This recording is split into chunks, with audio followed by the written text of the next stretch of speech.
Auzbillahiminash-shaytanir-rajim. Bismillahir-rahmanir-rahim. Assalamu alaikum dear students. This is Muhammad Talha Hashmi and you are watching Passion Chemistry series. Dear student, आज ADS के एक और lecture के साथ आपके साथ मौजूद हूँ। आज हम एक बड़ा इंपॉर्टेंट लॉन्ग क्वेश्चन सॉल्व करने जा रहे हैं और आज का जो हमारा टॉपिक है that is a type of chemical equilibrium. ये स्टूडेंट्स, आज का हमारा topic types of chemical equilibrium है और इसमें हम Kp, Kc और Kx का जो रिलेशन है उसको भी स्टडी करेंगे। तो स्टूडेंट, ब्रॉडली स्पीकिंग हम जो इक्विलिब्रियम है या केमिकल इक्विलिब्रियम जो होता है उसको हम दो कैटेगरीज में डिवाइड कर सकते हैं,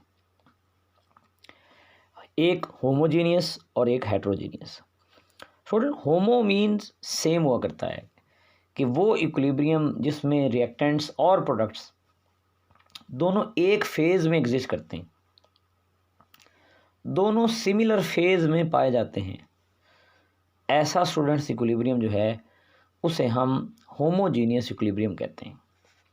जैसे हाइड्रोजन और आयोडीन और ये मिलके हाइड्रोजन आयोडाइड बना रहा है, ये एक होमोजीनियस इक्विलिब्रियम है और इसको आगे मज़ीद हम आज अपने लॉन्ग क्वेश्चन में एक्सप्लेन भी करेंगे। इसी तरह स्टूडेंट्स, आप देख रहे हैं कि नीचे आपके पास एस्टिक एसिड है, इथाइल अल्कोहल है, इथाइल एसीटेट बन रहा है, वाटर बन रहा है। ये हमारे पास रिएक्शन है जिसमें तमाम के तमाम रिएक्टेंट और प्रोडक्ट्स लिक्विड फेज़ में हैं। इसी तरह स्टूडेंट्स, हेट्रोजीनियस इक्विलिब्रियम की जब हम बात करते हैं तो आपके सामने हेट्रोजीनियस इक्विलिब्रियम जो है बेसिकली इसमें हेट्रो का मतलब है डिफरेंट। इसका मतलब है ऐसा इक्विलिब्रियम जिसमें जो रिएक्शन मिक्सचर है वो डिफरेंट फेजेस में पाया जाए, यानी कि रिएक्टेंट कोई और फेज़ में हो, प्रोडक्ट कोई और फेज़ में हो, ऐसा रिएक्शन जो है that is actually called as a heterogeneous equilibrium. इसी तरह स्टूडेंट्स देखिए, हमारे पास नेक्स्ट जो हम डिस्कशन करने जा रहे हैं, नेक्स्ट हमारे पास इम्पॉर्टेंट जो पॉइंट होगा हम जो अपने लेक्चर में स्टडी करेंगे that is the homogeneous equilibrium of hydrogen iodide. बड़े तवज्जो से आपने समझना है स्टूडेंट्स। होमोजीनियस इक्विलिब्रियम में सबसे पहले आप तवज्जो कीजिए, वो कहता है कि there are the gas phase reactions, those reaction in which there is no change in the number of moles before and after the reaction. Those reaction in which number of moles either increase or decrease.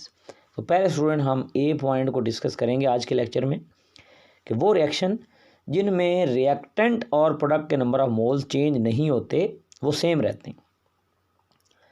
अब पहले हमारे पास reaction जो हमने लिया, जैसे मैंने आपको अभी डिस्कस किया, हम हाइड्रोजन और आयोडीन के फॉर्मेशन की बात करेंगे और हाइड्रोजन आयोडीन जो है वो यकीनन कंबाइन होके हाइड्रोजन आयोडाइड बनाते हैं और हाइड्रोजन का एक मोल है, आयोडीन का भी एक मोल है और दो मोल हाइड्रोजन आयोडाइड के बनते हैं। तो इसका मतलब ये हुआ कि रिएक्टेंट के भी दो मोल्स हैं और प्रोडक्ट के भी दो मोल हैं।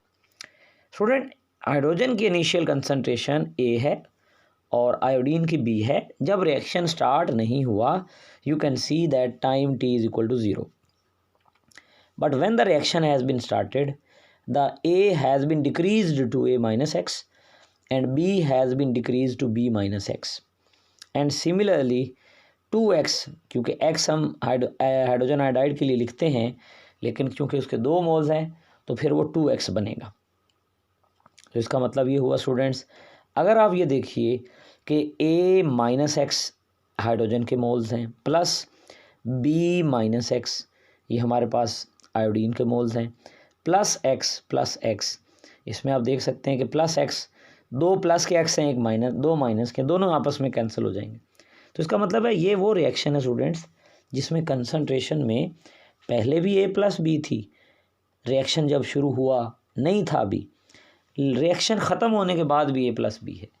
इसका मतलब है इस रिएक्शन के अंदर ओवरऑल रिएक्टेंट के मोल्स में या आप कह लें ए और बी की कंसंट्रेशन में नेट चेंज कोई नहीं आ रही।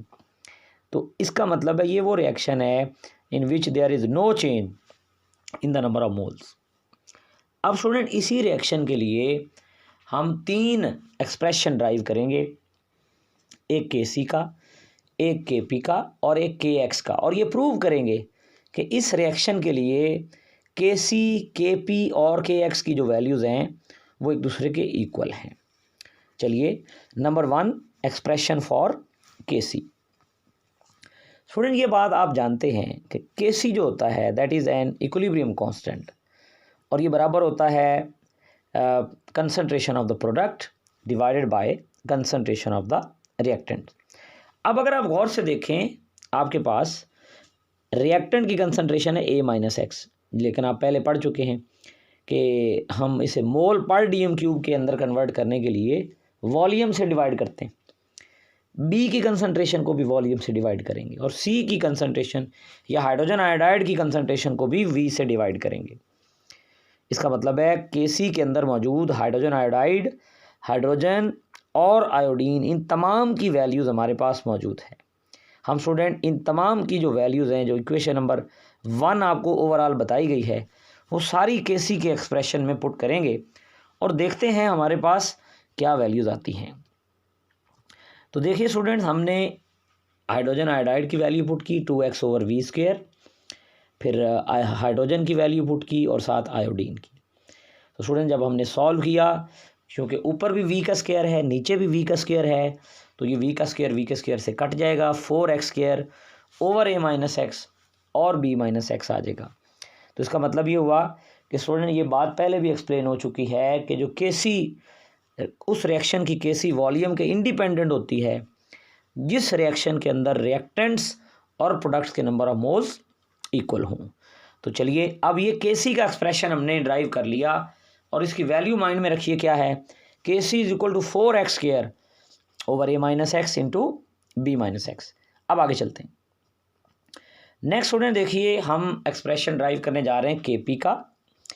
इसमें आप देखिए कि हमारे पास पहले एक फार्मूला याद रख लीजिए कि ये जो के पी है that is equal to P I is equal to X I P, यानी एक्स स्टूडेंट क्या है, दैट इज मोल फ्रैक्शन। याद रखिए, ये आप देख सकते हैं कि the expression for the partial pressure will be obtained by taking total pressure and multiplying mole fraction, यानी कि हर एक की मोल फ्रैक्शन लेंगे। मोल फ्रैक्शन क्या होते हैं, किसी चीज़ के मोल डिवाइडेड बाय टोटल मोल। अब आप हाइड्रोजन की देखें क्या कंसंट्रेशन है, जब इक्विलिब्रियम एस्टैब्लिश हुआ a - x, और टोटल मिक्सचर में मोल कितने हैं, ये तो कांस्टेंट रहेंगे a + b।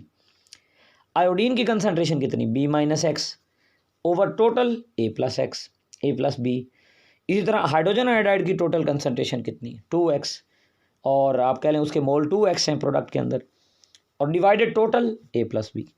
अब तमाम वैल्यूज़ आप इस फैक्टर में ऐड करेंगे। के पी जो है उसमें आपने क्या करना है, स्क्वायर ब्रैकेट्स की बजाय आपने प्रेशर लिख देना है, और बाकी सारी वैल्यूज़ आपने यहाँ पर पुट करनी है। तो स्टूडेंट्स, आप ये देखेंगे कि ऊपर भी p² है, नीचे भी p² है, ये p² से कैंसिल हो जाएगा। के पी की वैल्यू फिर वही के सी की वैल्यू की तरह 4x² a - x into b - x आ जाएगी।